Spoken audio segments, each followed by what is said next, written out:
The Odyssey is a huge film right now. The action, the drama, and the scale of every scene is pretty incredible to watch. So today, I'm gonna try and recreate one of the most significant moments that happen in the film, where Odysseus is undercover and he strings his bow to announce that he is finally back home. And I'm gonna do it all in my garage. So let's waste no more time, let's get right into it.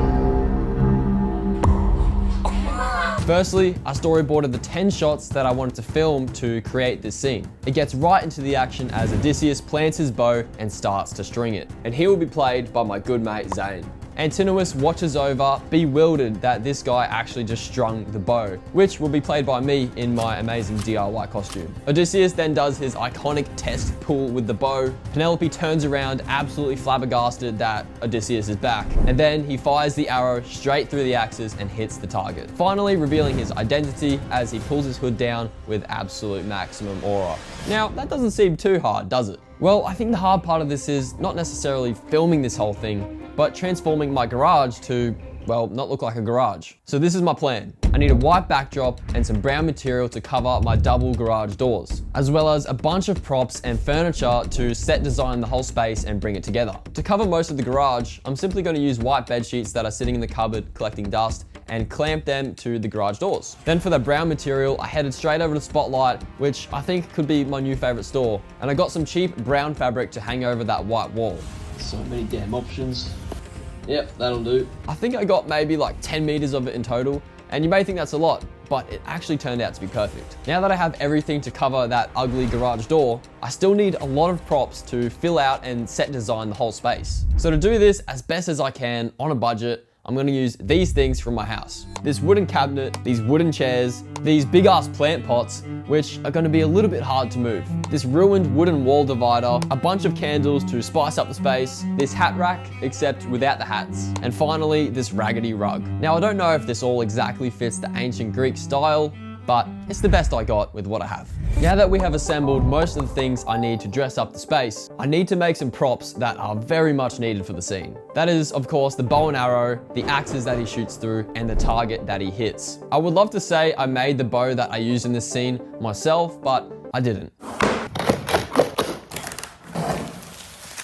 I actually got it online from this store and it's low-key beautiful, but that takes up a big portion of the budget that I want to spend on this video. So to save money, I'm gonna craft the axes and the target myself with a little bit of help from Dad. I went to Bunnings to get a thin sheet of plywood, and when I said Spotlight was my favorite store before, I think Bunnings is now because I could seriously spend hours in there. Anyways, I also copped some gold and silver spray paint as well as this rope. I went over to Dad's with the plywood and he helped me cut out a lovely circle target to shoot as well as the handles of the axes.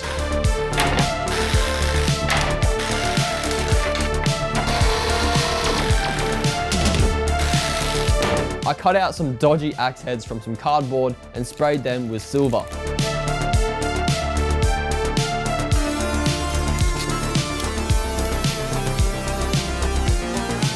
I then gathered the wood and started crafting them together with rope to tie them in this cross shape. And this creates that gap for Odysseus to shoot through.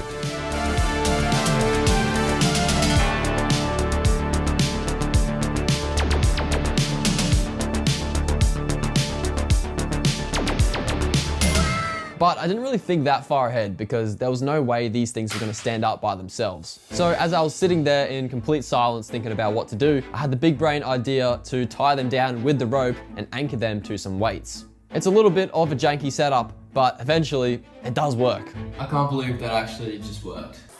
Oh shit. And as for the target, I just spray painted the whole thing gold, drilled some holes in it so we could thread some rope through to hang it up later in the scene. And I can't forget the prop arrow that we need to shoot. So I got this really fragile stick thing from Spotlight and randomly found this piece of concrete in my backyard. I carved out an arrow shape from the concrete and just blue tacked it onto the stick. The most DIY looking arrow you will ever see. Now, what is my Odysseus going to wear? In the scene, he is pretty much fully covered in this raggedy cloth which has a hood over him. So to achieve a similar look, I got this linen fabric from Spotlight and literally just wrapped it around the body and clamped it together with some pins. And honestly, this worked pretty damn good. Hello, my name is Odysseus. Help! So after all this preparation, I can finally set up the scene and transform my garage into a real set. So I'm gonna start to shoot.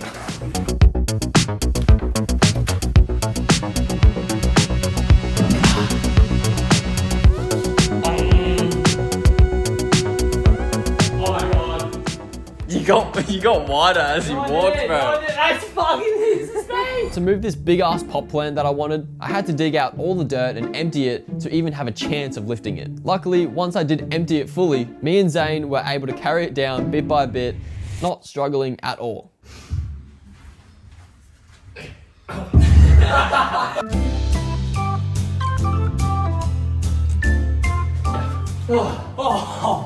That's how it's done. Oh, shit. Then we put up the backdrops and styled it with that brown drapery to give it some extra texture. Basically just making it less flat and boring. It's all about balance. It's like the light side and the dark side. Oh, no way. What the fuck? After moving the furniture around and getting things in its right place that looked good, the set was complete. As for lighting this scene, I kept it very simple. I used my Amaran 120C as the main key light with a fire flickering effect to light the room. And then I occasionally used my Amaran 60XS as some fill light and as a lightning effect, which you'll see come into play very soon. I also put lights in these pots with the same fire flickering effect, so it would look like there's some fire in there. And in post, I may even try to composite some fire effects in those pots. Now, after all this setting up, it is done and we are ready to shoot at like 8 p.m. Sorry, that looks so sick.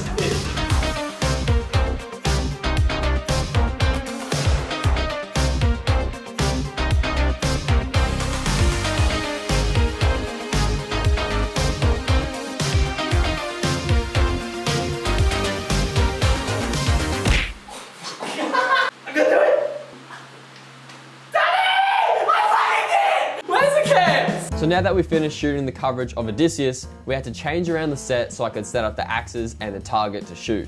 And to do this arrow shooting effect, I drilled a hole into the target and then I filmed an empty plate pretending as if an arrow was flying through those axes and ending hitting the target. But I held that last shot so Zane could come in and insert the arrow and give it a little flick so I could merge the cuts later.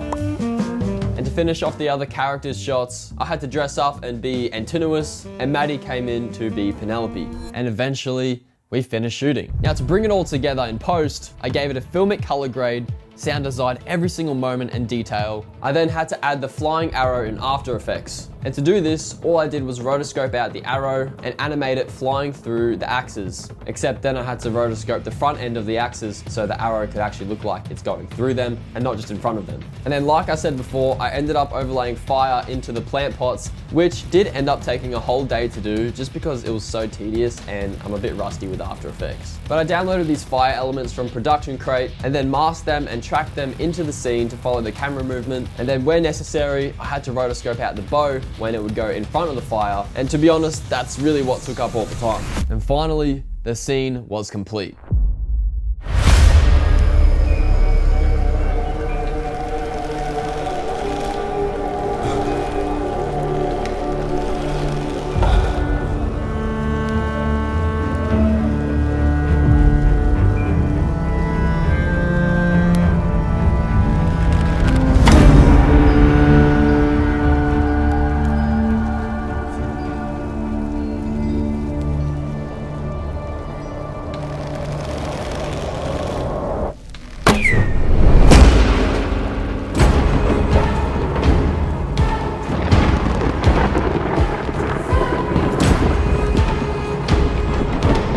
Thank you so much to Zane and Maddie for helping out with the making of this video. Let me know what you guys thought of how the final scene turned out. As always, the links to the gear I used in this video are in the description below if you care to check that stuff out. But that's it from me for now. Like and subscribe, and I'll see you when I see you.